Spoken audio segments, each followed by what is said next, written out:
Hoje nós iremos falar sobre as provas da existência de Deus. Na história da filosofia, produziram-se várias provas relativas à existência de Deus. O interessante é que não há necessariamente provas contra uma não existência de Deus, visto que é muito mais fácil comprovar aquilo que existe do que o seu contrário. Essas provas fazem parte daquilo que foi denominado como teologia natural e são, em geral, divididas em 3 ou 4 grupos. Nós temos as provas ontológicas, nós temos as provas teleológicas, nós temos as provas cosmológicas e nós temos as provas morais.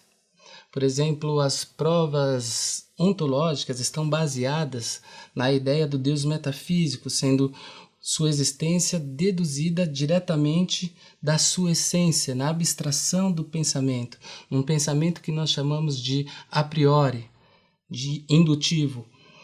O conceito de Deus já implicaria a sua própria existência. As provas cosmológicas estão baseadas na natureza, no princípio de causalidade. Elas partem de um pensamento que nós chamamos a posteriori.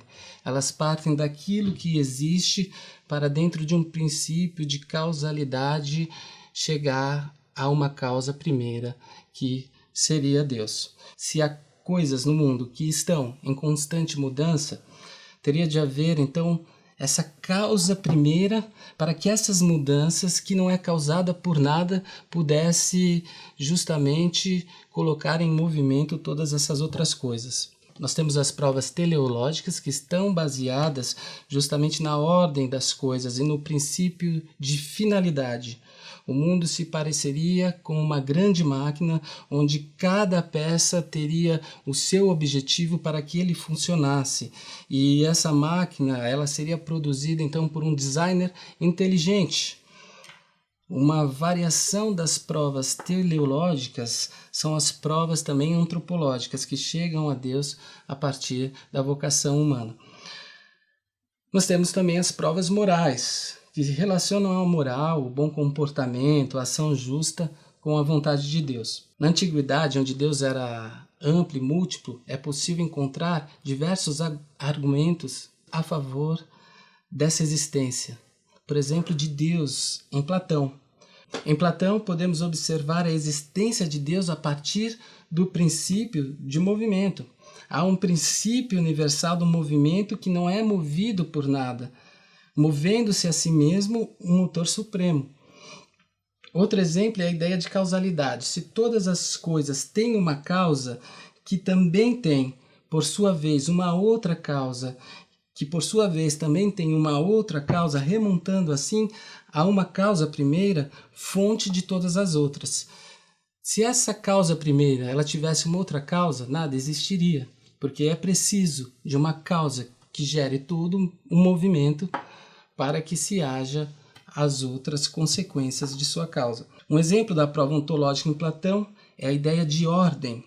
A ideia de ordem, ela exige uma mente organizada, uma mente suprema, que é a mesma ideia de perfeição do mundo inteligível, onde existe um ser perfeito. Em Aristóteles também nós vamos encontrar argumentos ontológicos e cosmológicos que poderiam comprovar a existência de Deus.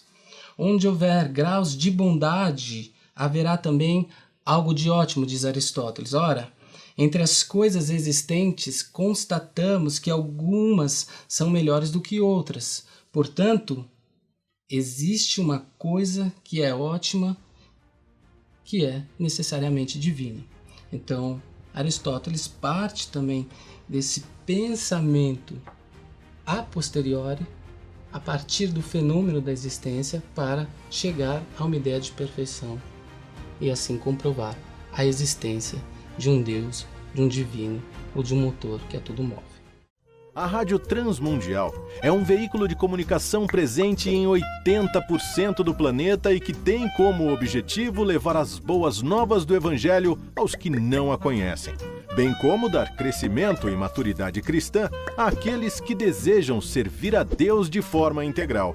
Mais informações em www.transmundial.org.br. Transmundial, para todo mundo ouvir. A Faculdade Teológica Batista de São Paulo tem a satisfação de receber você para entrar em sintonia com a nossa ministração bíblica, ministerial e abençoadora, que vai fazer diferença em termos de educação teológica para a nossa vida. Fique em sintonia conosco, aprofundando-se na palavra de Deus.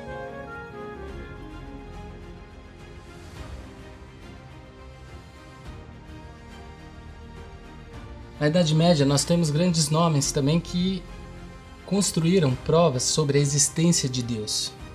Agostinho, por exemplo, ele propõe a via da verdade para se chegar a Deus. Como existem em nossa mente verdades imutáveis e eternas, elas não podem ser frutos de uma inteligência mutável que se transforma e sujeita ao tempo. A verdade que se encontra em nós nos remeteria a uma verdade transcendente, ao ser de Deus, ou seja, ao homem é possível observar indícios claros e significativos da realidade de Deus, como no dever, como nos valores, na cultura, na autotranscendência, na pessoa, na linguagem, na dignidade, a partir do momento em que ela acessa essa verdade do ser divino. Santo Anselmo apresenta uma prova ontológica da existência de Deus. A ideia de Deus corresponde necessariamente à realidade efetiva, empírica, e implica a sua existência.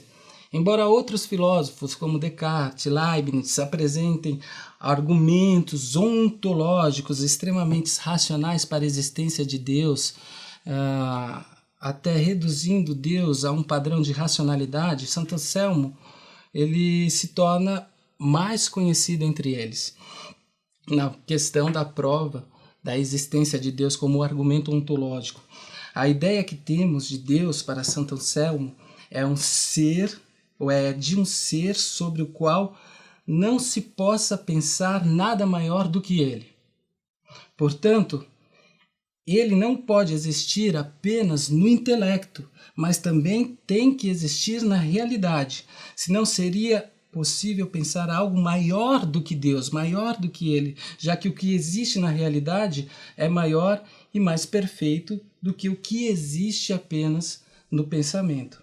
Essa prova é uma prova a priori, pois parte da essência de Deus, da abstração humana, sem envolver nada no mundo. A filosofia do ser em Tomás de Aquino abriu uma nova via para ascender a Deus.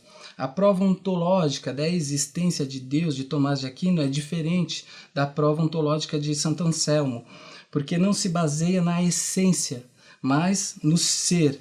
É uma prova a posteriori, ou uma prova indutiva, pois assume como um ponto de partida um fenômeno deste mundo, desta existência. Ela supõe uma ideia do ser, perfeição absoluta, mas ela parte das relações dos entes com o ser, relações de finitude, de participação e gradualidade. O ser Deus, é a raiz de tudo, a mais perfeita de todas as coisas, a forma de todas as formas. Os entes, por sua vez, são finitos e participam do ser, que é então Deus, dos quais todas as coisas participam e do qual todas as coisas se originam. Tomás de Aquino, ele propõe então 5 vias para provar a existência de Deus, que não são propriamente tomistas, elas já existiam antes, tendo ele somente as aperfeiçoado. Elas são baseadas em movimento, elas são baseadas em causa eficiente, na necessidade e contingência dos seres, nos graus de perfeição e na causa final.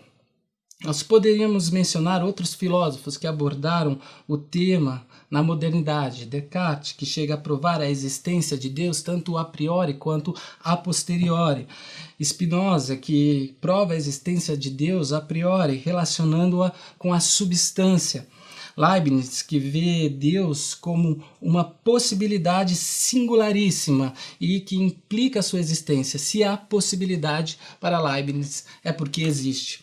Todavia, na Idade Moderna, Kant é importante tanto por apontar inconsistências nas 3 principais provas de existência de Deus, na ontológica, na cosmológica e na teleológica, quanto por propor o argumento moral, pelo qual a existência de Deus só pode ser provada pela razão prática. Seu argumento moral propõe que a felicidade deve ser proporcional à virtude, o que justificaria a ideia da existência de um ser sobrenatural que garantisse tudo isso.